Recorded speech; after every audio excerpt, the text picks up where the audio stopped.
वरातीच माझ्या मनात वाजत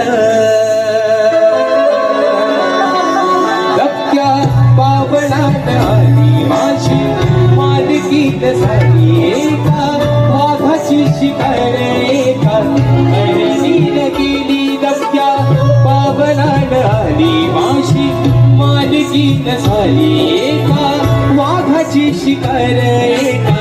हरणीने गेली यंदा यावं माझं नाव साजणी